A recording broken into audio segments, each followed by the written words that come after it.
Bien, muy buenas tardes, amables televidentes. Bendiciones para todos. Aquí estamos con otra entrega más de su espacio Yo Te Escucho. Hoy, jueves del mes de mayo. Señores, Conor McGregor, el atleta mejor pagado durante el año 2020, seguido de Leonardo Messi. Él tuvo una entrada de unos 180 millones de dólares. Entonces, luego estuvo Lionel Messi y Cristiano Ronaldo. Ellos tienen 130 millones y 120 sucesivamente, señores. 180 millones de dólares para Conor McGregor. La verdad es que se le ha perdido el respeto al dinero. Y pudiera decirle algo, ustedes saben que McGregor ha sido muy criticado, el irlandés, sobre todo porque se le atribuye que está pensando más en el dinero que en realmente que en su propio honor, porque le fue criticada esa pelea que estuvo en una ocasión, que él estuvo en una ocasión en el boxeo. Entonces, la verdad es que dentro del mundo, con Floyd Mayweather, le fue criticada mucho esa pelea, dijeron que es lo que pensó en el dinero, y la verdad es que yo le digo que los atletas, sobre todo de esos deportes de combate, son personas honorables, a pesar de que se trata de golpes. Pero si a Floyd Mayweather ahora mismo alguien lo llama y le dice: ven para que tú vuelvas a boxear, y le hacen una pelea con el Canelo Álvarez, que es un boxeador al que él derrotó en una ocasión, y dicho sea de paso, esa es la única derrota que tiene Saúl el Canelo Álvarez, de seguro que le darían una foja de muchos millones de pesos. Y cualquier persona ambiciosa diría, bueno, que aceptaría simple y sencillamente esa pelea y se gana todos esos millones de pesos. Imagínense ustedes, una persona que tiene la vida entera boxeando, cogiendo y dando golpes, lo único que tiene que hacer es, si siente que el Canelo le está dando mucho calor, tirarse y ya. Y yo digo que hay que ser honorable, porque esa pelea le representaría a él más de 100 millones de dólares. Y hay personas que por cualquier cosita hacen lo que sea. Así que ahora el Canelo está concentrado en una pelea frente a Golovkin. Por otra parte, señores, miren, uno de los dos atletas que nosotros tenemos que aún que tienen más renombre, como el caso de Albert Pujol. Ustedes saben que dentro de la historia del béisbol, este pelotero llegó a compilar una estadística que lo definen como uno de los como el pelotero que ha tenido los mejores 10 años de su vida iniciando una carrera. Y Pujol ahora está en una situación, está fuera de béisbol, de hecho todavía no ha querido retirarse porque en su mente tiene unos números que quisiera plasmarlo. Entonces ha tenido cierta desconformidad con el equipo, que no le está dando el suficiente chance para jugar. De igual manera se encuentra, pero dentro del ámbito del básquetbol, el mejor basquetbolista que nosotros hemos tenido en la historia, que es Al Horford, que el equipo tampoco le está dando la oportunidad de juego.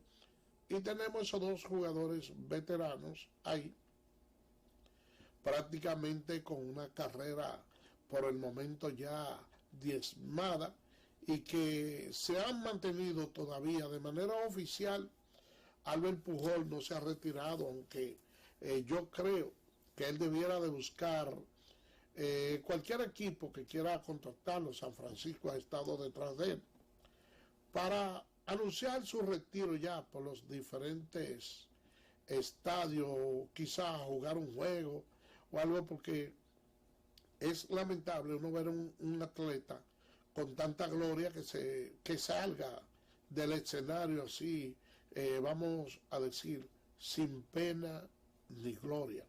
Es lamentable, así que ojalá que Albert Pujol esté pensando en su retiro. Yo sé que hay algunos números que él quisiera estabular, pero hay que tratar de salir por la puerta ancha. Yo felicito a David Ortiz, que teniendo un último año espectacular, decidió ponerle fin a su carrera en el béisbol y se lo puso. Eso es algo difícil. Por lo regular, a nadie le gusta retirarse, ni los atletas, ni los políticos, nadie, porque la verdad es que la vigencia es muy importante, muy difícil. Uno decir, yo fui tal o cual atleta a soy, pero esa es la verdad. Así mismo pasa también con otras figuras del boxeo. Por ahí veo que Oscar de la Hoya quiere volver nuevamente al cuadrilátero. Nosotros vimos que Mike Tyson tuvo una pelea de exhibición y así sucesivamente. Los atletas son difíciles. Nosotros vimos, por ejemplo, a un Joe Foreman que después de estar retirado con unos 47 años, volvió al cuadrilátero. Afortunadamente ganó esa pelea, pero ya luego de ahí perdió y definitivamente se quedó fuera. Ojalá que con esa pelea de exhibición que dio Mike Tyson, yo no veo descabellado que en cualquier momento quisiera retornar, aún cuando sus facultades ya por la vejez no se lo permiten y por el tiempo fuera del cuadrilátero. Pero la verdad también es que produjo mucho dinero y en este momento está atravesando por una situación económica difícil. Y yo no sé qué es lo que pasa en el mundo del boxeo, si es que todos esos golpes que reciben en la cabeza le crean cierto trastorno a los boxeadores, porque con mucha frecuencia uno se encuentra con atletas de altas dimensiones de esa clase, que entonces se quedan sin dinero. Miren el caso de Roberto Mano de Piedra Durán. Se le atribuye que fue su esposa Felicidad la que realmente provocó esa debacle económica en su vida. En el día de hoy nosotros iniciamos el programa de una manera diferente, pero hay que destacar, dentro de otros aspectos ya noticiosos, que los implicados en el caso Coral, 5 de ellos fueron trasladados a la cárcel modelo de Najayo. Solo el mayor Girón está en un lugar distinto, el cual por razones de seguridad no se ha querido mencionar. Esa es la verdad. Por otra parte, señores, el presidente Luis Abinader insta a la juventud a que vaya a vacunarse. En otras noticias también, la República Dominicana está tomando poco a poco el ritmo en los vuelos que vienen desde otros países. Ya tenemos una recuperación de alrededor de un 40%, que eso es bastante significativo, sobre todo en una época de pandemia. Bien, señores, miren, el presidente Luis Abinader tiene su mirada fija en una reforma fiscal, pero también tiene los oídos puestos en el corazón del pueblo. Entonces se encuentra en esa disyuntiva, porque la verdad es que a raíz de la crisis que ha dejado el COVID-19, en la mayoría de los países hay recesión económica y por vía de consecuencia se necesitan recaudar recursos frescos para poder mantener la sostenibilidad social y que la economía pueda recuperarse con la mayor brevedad posible. Pero ¿qué resulta? Que entre lo que es el deber y la obligación también hay un estado de conciencia, y es que el presidente reconoce que la crisis económica que afecta al país no permite ponerle más ingreso a esa carga fiscal. Por lo tanto, ha ido buscando alguna maniobra con el objetivo de recaudar algunos recursos que le permitan impulsar la economía. Dentro de esa mirada desesperada por diferentes horizontes, ha encontrado, en el caso de las inscripciones hipotecarias, un nicho donde pudiera realmente obtener ciertos recursos para ir resolviendo algunas cosas del desenvolvimiento normal. Por ejemplo, mire, está establecido por ley un 2% de impuesto a la inscripción de las hipotecas, pero ese 2% nunca se ha aplicado, pero está ahí, forma parte de la ley. Esa fuente le fue identificada al presidente de la República, no para que de manera inmediata la tome, sino que de manera gradual y pueda encontrar en ese nicho algunos recursos frescos. Entonces, no estamos hablando de la creación de una nueva ley, no, ya eso existe ahí. Es decir, nadie puede invocar que se le está profiriendo ningún impuesto de manera ilegal. Ese 2%, de ese 2% quedan exonerados aquellos préstamos hipotecarios que no pasen del 1.800.000 pesos. Es decir, eso se hizo básicamente para facilitarle a alguna persona que puedan hacerse de una vivienda. Si usted, por ejemplo, va a comprar un apartamento que sobrepasa del 1.800.000 pesos, entonces le cabe la aplicación de ese 2% al préstamo hipotecario que usted va a hacer de esa vivienda, la cual la cede como garantía. Pero supóngase que la vivienda, por ejemplo, cueste cueste 3.500.000 pesos. Entonces, usted va a tomar un préstamo. Si el préstamo pasa de 1.800.000, entonces se le aplica el 5% al total de la deuda o de la hipoteca que usted vaya a realizar. Si por el contrario, usted tiene una parte líquida y el préstamo lo hace por debajo de 1.800.000, aunque el inmueble cueste más, dejándolo como garantía, tampoco se le aplica ese 2%. Y como el gobierno anda buscando algunos nichos de cómo recabar impuestos, nosotros desde aquí pudiéramos hacer un humilde aporte, que yo estoy plenamente seguro que de ser consensuado por el gobierno dominicano y el haitiano, pudiera tener ciertos niveles de aceptación, y es ponerle un impuesto a la venta que de manera semanal se hace de intercambio entre la República Dominicana y Haití.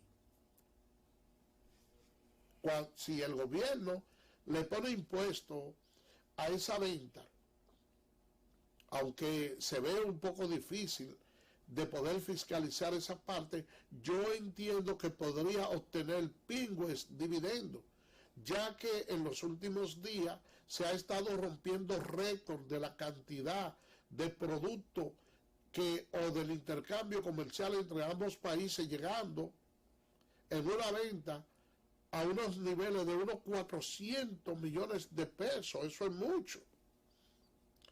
Y son muy pocas las regularizaciones que tienen ese tipo de ventas. Si usted le agrega 1% como pago de impuestos, yo pienso que el gobierno dominicano pudiera tener cierto nicho para la obtención de muchos recursos.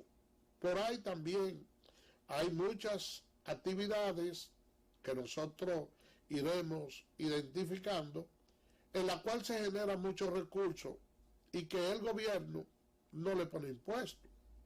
Por ejemplo, por citar otro, la actividad de un deporte que tanto nos apasiona, el béisbol. Yo sé que yo estoy diciendo esto y muchas personas que me están escuchando no se sentirán muy a gusto, porque para nosotros los dominicanos, en nuestro ADN, está el béisbol. Por eso, para refrescar los ánimos, vamos a hacer la pausa y regresamos en breve.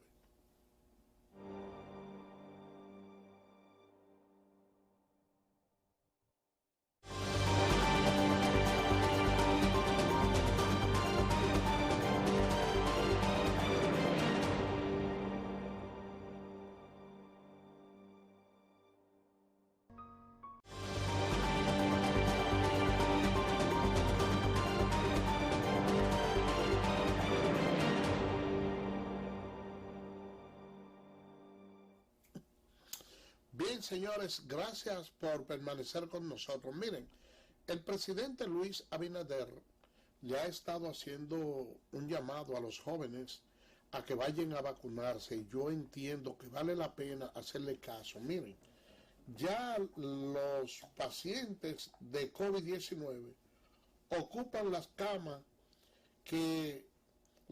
disponibles en las clínicas privadas del Distrito Nacional. Entonces hay muchas personas que entienden que por los niveles de juventud eso a ellos no les va a hacer nada y no han querido cooperar.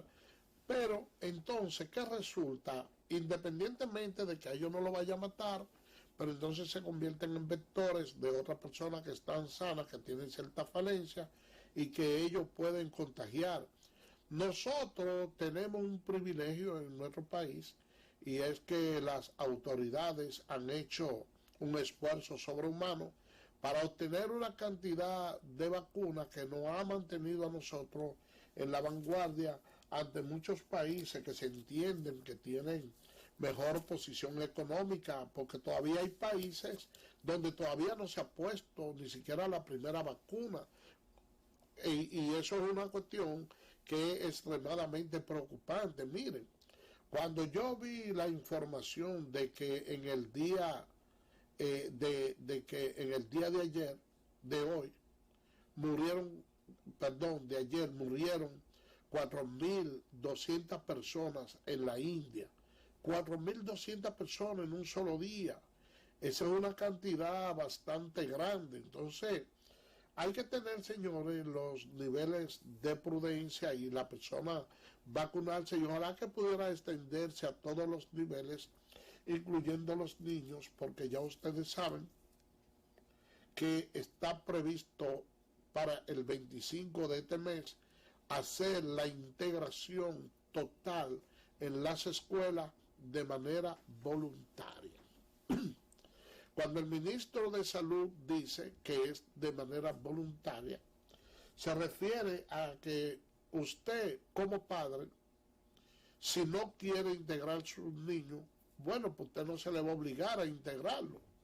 Pero lo lógico es que todos podamos hacerlo, porque el nivel de aprendizaje que de acuerdo a los estudios que se han hecho, bueno, han dejado una diferencia bien marcada, y es que hay lugares que inclusive que algunos niños el nivel de aprendizaje que tienen es de apenas un 10%. Ya ustedes saben que el año pasado estuvo perdido, y cuando nosotros venimos con esa laguna en el área de la educación, pues lógico que se va a reflejar notablemente ante otros países que de manera natural, casi siempre que hemos competido en igualdad de condiciones, no hemos quedado a la saga, por lo que la República Dominicana y este ministro de Educación tienen el empeño de que los estudiantes nuestros no sean, pudiéramos decir, la saga, sino que nosotros seamos como país competitivo y que nuestros estudiantes sean sobresalientes. Señores, por otra parte, decíamos, he escuchado a algunas gente que han estado criticando el traslado a la cárcel de Najayo que se hizo aquella persona que se le conoció medida de coerción en el caso Coral.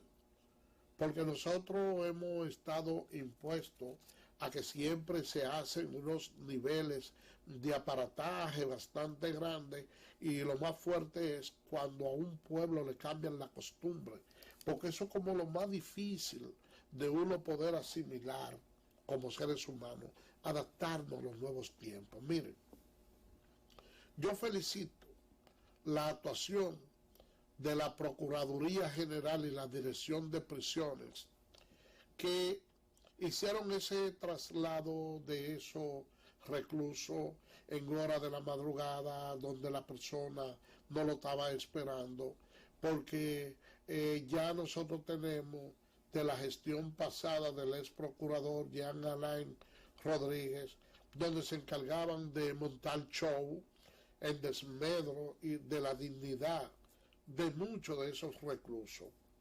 Ustedes saben que anteriormente, hasta donde uno ha podido llegarle la información, hasta se contrataban determinados medios para que vean cómo esas personas eran trasladados en perjuicio de su dignidad. ¿Y qué sucede? Que esos expedientes eran completamente flojos, sin ningún tipo de base de sustentación. Sin embargo, ya esas personas quedaban desmoralizados ante el público y la cosa, y lo que se hacía en esa materia era completamente difícil. Ahora esos encartados van a un sistema de cárcel modelo, donde tienen la oportunidad de tener una hora de sol aquellos que están en máxima seguridad. Para aquellos que no tienen la máxima seguridad, entonces se tiene una flexibilidad con ellos mucho más alta. A veces se le dan hasta 3 horas. Esas cárceles, de acuerdo a lo que explicó la encargada del departamento de cárcel de máxima seguridad, y la Patricia Lagombra, dice que esa persona, cuando se sienten muy deprimidos, ellos inclusive se encargan de llevarles libros para que puedan recrearse. En esas cárceles, esas personas tienen una mesa en la que pueden comer, donde pueden leer, tienen ventilación, una ventilación artificial, tienen persianas, tienen sus abanicos, tienen buenas iluminaciones y aquellos que tienen condiciones especiales, entonces hay un personal que se encarga de compartir con ellos porque tienen derecho a la recreación. O sea, dentro del mismo personaje de recinto carcelario en ocasiones le llevan juegos de domino y cosas. Y el caso es que se le da o se busca brindarle un trato humano a esa persona. Si alguno de ellos tiene una condición especial que no puede consumir tal o cual alimento, entonces los médicos de allá le ajustan esa línea alimenticia, entonces se le da comida que vaya acorde con lo que son sus dietas para que no tenga ningún tipo de inconveniente. Pero a pesar de todo eso, señores, no hay nada peor que estar detenido. Inclusive uno habla del mayor Girón y considera que él tiene con una prisión domiciliaria, lógicamente tiene una posición más ventajosa que los demás. Y por eso hasta el momento se ignora cuál pudiera ser el paradero que él tiene, porque así está establecido en la medida de coerción que debe ser de manera confidencial, y se utilizaron estrategias para el momento de su traslado, para moverlo, de manera pues que la gente ignore por completo dónde él pueda estar por asuntos de seguridad. Pero miren, uno dice a modo de chiste que la prisión domiciliaria tampoco es buena, porque usted con una prisión domiciliaria y una pareja peleona pasa mucho trabajo también. Y yo digo, para que ustedes vean la diferencia, miren cómo se hizo ese traslado. Se llevaron a esa persona sin todo ese tipo de aparataje a esas cárceles. Pero hay una lucha incesante por mejorar todo el sistema carcelario del país. Y yo me alegro de la investigación que se ha estado haciendo con relación a la cárcel de Las Parras. Ahí se hizo una inversión bastante grande, que con eso se podían construir varios recursos, varios lugares, varias cárceles, como lo establece la normativa moderna, como lo establecen los psicólogos, porque a diferencia de otros tiempos, lo que se ha tenido siempre es como alfil, uno decir, no, mira, a este recluso hay que ponerle una condena y mandarlo, por ejemplo, para la frontera, vamos a mandarlo para el 15 de Asua, si vive aquí en el país, cuando lo que se ha determinado es que las personas deben estar en las cárceles que están más próximos a la residencia donde vivía, y en esos lugares donde los reclusos tienen un mejor trato. Cuando usted se pone a verificar las tasas de reincidencia, quienes vuelven o no a ser recluidos, se da cuenta que mientras mejor es el trato que se le dispensa, menos posibilidad hay de que la persona tenga recaída. Fíjense, para que ustedes vean si lo que se cometió en la Procuraduría General pasada fue algo abusivo, que en esa cárcel de La Parra caben alrededor de unas 8,000 personas. Ustedes saben, señores, ¿cuántos comedores hay? Uno para 8,000 personas. Yo quisiera saber, porque se está encaminando una investigación con relación a esos recursos y todo lo que se hizo ahí en ese recinto carcelario, me gustaría que investiguen ahí en la entrada de Los Cocos, hay una, en Guerra, hay una parte pavimentada que conduce a Las Varillas, ahí hay una serie de casitas que hicieron ahí, hicieron como una especie de residencial ahí, y yo no sé cuál fue o qué criterio se utilizó para la entrega de eso, porque no es que quiera tener ningún tipo de menosprecio ni nada, pero yo lo que veo son muchos nacionales haitianos que viven en esa casita. ¿Qué fue lo que se hizo? Porque siempre se dijo que era para el personal que iba a trabajar en la cárcel de Las Parras, pero yo veo muchos nacionales haitianos, no sé en qué condiciones están ocupando esas casas ahí, o si simplemente se metieron de manera interina hasta que baje un poco la presión y hasta ver si realmente no hay ningún tipo de presión para luego alguien tratar de recuperarla.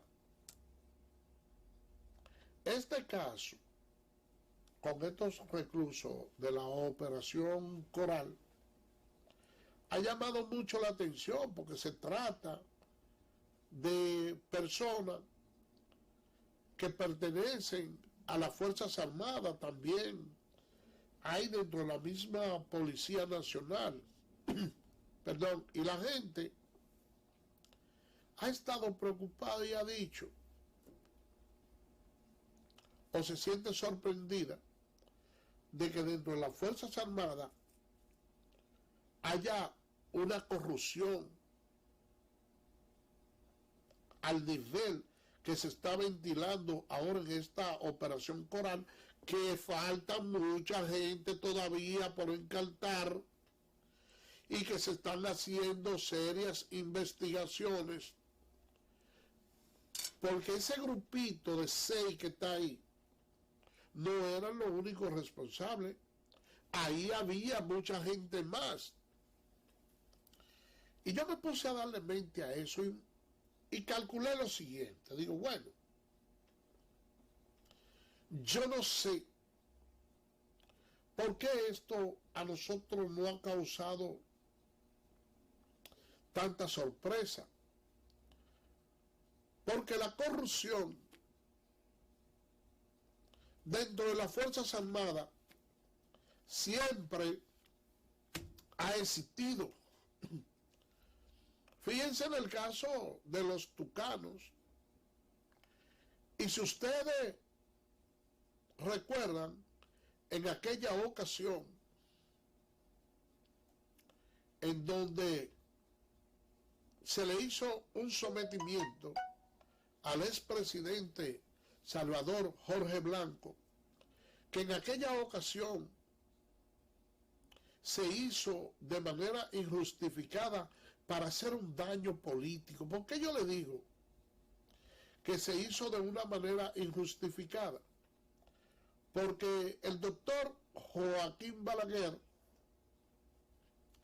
que era un político bastante avesado, quiso hacer una travesura con el PRD, que era un partido bastante sólido, y crearle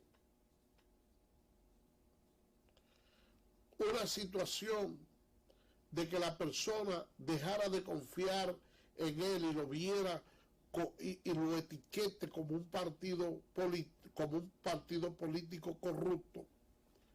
Yo le digo esto porque en una ocasión se le preguntó al doctor Balaguer que en su larga trayectoria como político y como uno de los hombres que más ha gobernado o gobernó nuestro país, que si él tenía que arrepentirse de algo, ¿de qué se arrepentiría? Y él dijo, de haberme dejado llevar de las incitaciones de la gente y de manera injustificada llevar a la cárcel a Salvador Jorge Blanco. Eso dijo el doctor Joaquín Balaguer. Injustificada. Él mismo calificó como una injusticia ese acto que él propició y dijo que de eso se lamentaba durante toda su vida. Pero ¿por dónde fue que explotó ese escándalo? Fue por las Fuerzas Armadas. De las acusaciones que se le hacían en aquella ocasión al doctor Salvador Jorge Blanco, el detonante vino de las Fuerzas Armadas. Entonces, yo diría que desde ese tiempo se viene cosechando corrupción dentro de la fila de las Fuerzas Armadas. Yo conocí o tuve un amigo que en una ocasión trabajaba en la Fuerza Aérea y los días de pago,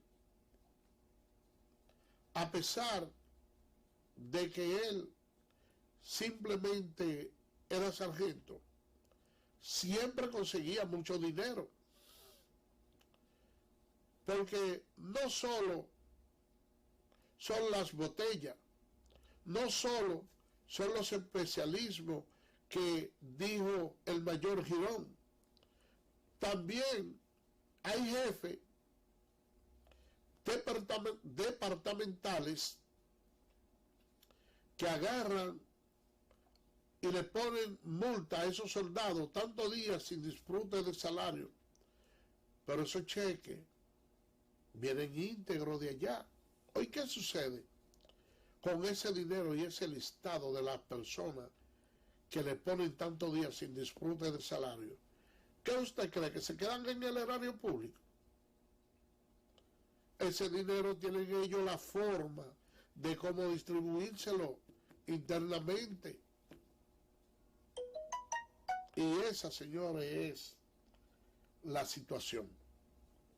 Entonces, no vamos a pensar nosotros que simplemente el asunto es tan así y que esto es algo completamente reciente, no.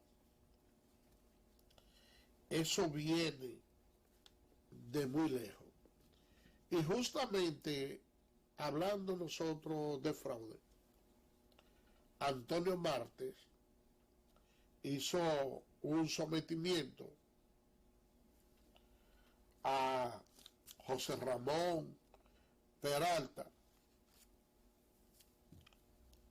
por el caso de unos impuestos que se le aplicó a los combustibles de un 2%. Y según los cálculos que ha hecho Antonio Marte, hay un fraude de unos 2.400 millones de pesos que debieron ser entregados a los choferes para la renovación de los vehículos, que no se sabe el paradero de ellos. Entonces, hay un sometimiento. Vamos a ver en qué va a parar eso. En eso, según Antonio Marte, están Donald Guerrero y José Ramón Peralta, porque el dinero aparentemente no está en ninguno de esos lugares.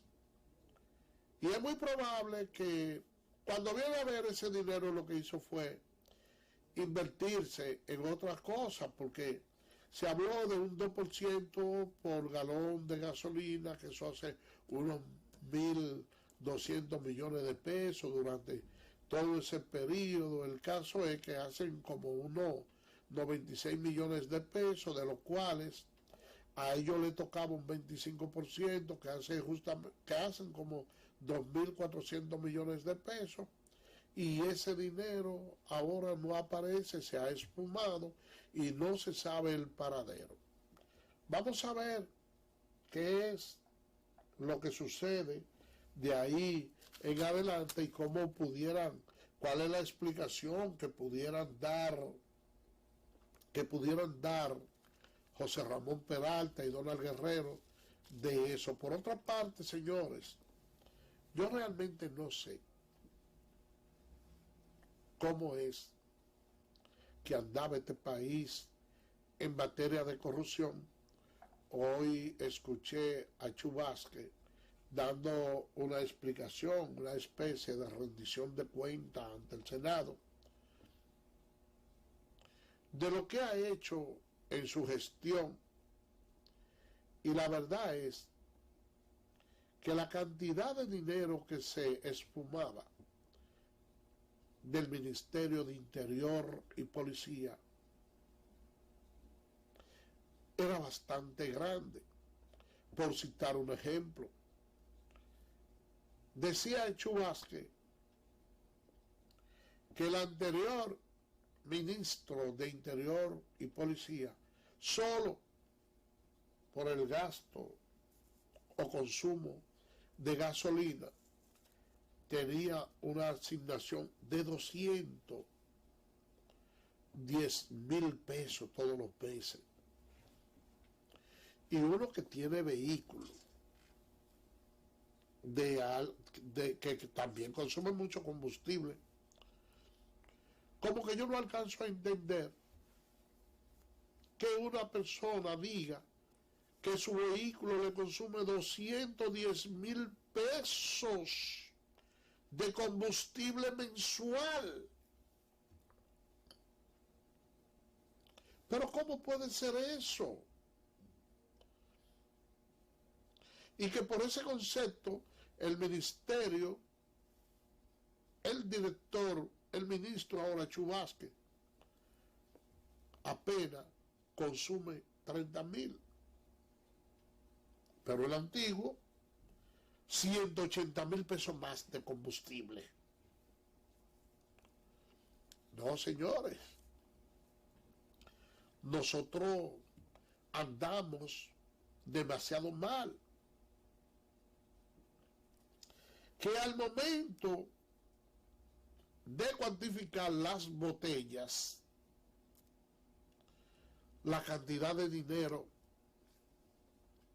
que se cobraba era inconmensurable.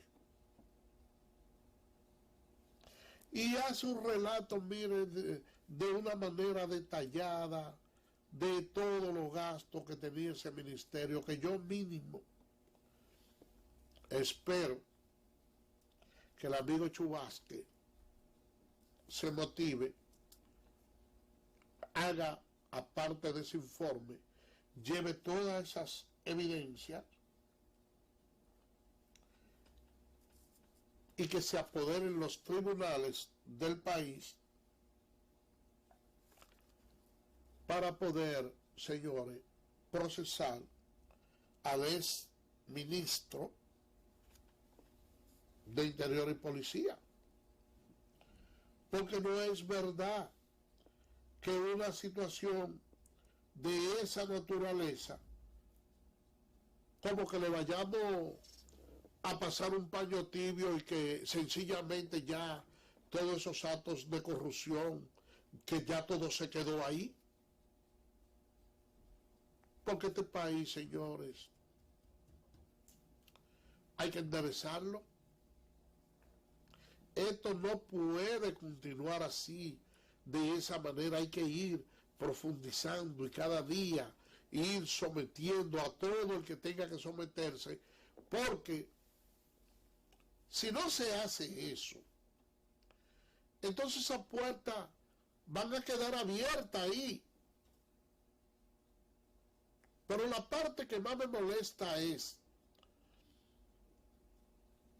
que yo veo personas en los medios de comunicación justificando todo ese saqueo que se le hacía a este país cuando debiéramos pedir a grito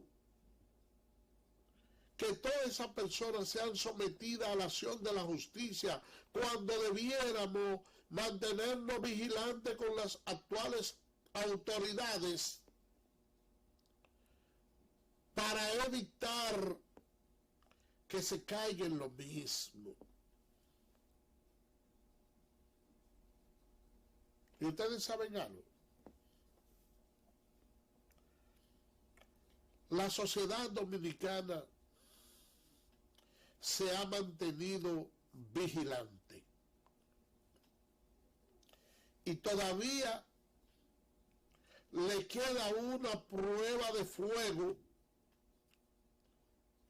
al gobierno y al PRM.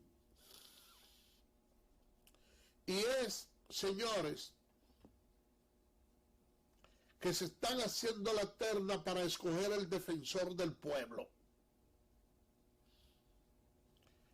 El PLD ha dicho que no va a apoyar a ningún político para esa posición. Yo pienso que lo mismo debe ser el PRM y que lo mismo debe de exigir la sociedad. Para que quienes vayan ahí a ocupar la posición de defensor del pueblo sean personas que no tengan atadura política. Fíjense todo lo que hemos pasado nosotros con una Cámara de Cuentas compuesta por personas políticas. Fíjense todo lo que pasamos con el Procurador General de la República y lo que estamos pasando con el presidente de la Suprema Corte de Justicia. Que eran cuadros políticos los que se ponían en las altas cortes y en los lugares donde había que combatir la corrupción para que esa persona de manera estratégica no apliquen la ley a todos actos de corrupción. La población dominicana tiene que decirle no. Porque cada vez que un corrupto se echa un peso en el bolsillo que no le corresponde del erario dominicano, impide que una persona pobre tenga derecho a comprar una jeringuilla. Este país tiene que manejarse por senderos claros. Este país necesita que tilpemos la corrupción, porque ese ha sido uno de los males que nos agobia y que nos ha mantenido postrado durante mucho tiempo. Yo sé que hay muchas personas que en este momento se le debe estar produciendo fisura en la piel, porque ellos saben que ya este pueblo despertó y tiene sed de justicia. Y así debe de ser. Por el día de hoy, señores, hemos llegado al final. Será mañana, Dios mediante, cuando estaremos con otra entrega más de tu espacio, Yo Te Escucho. Así que, bye bye.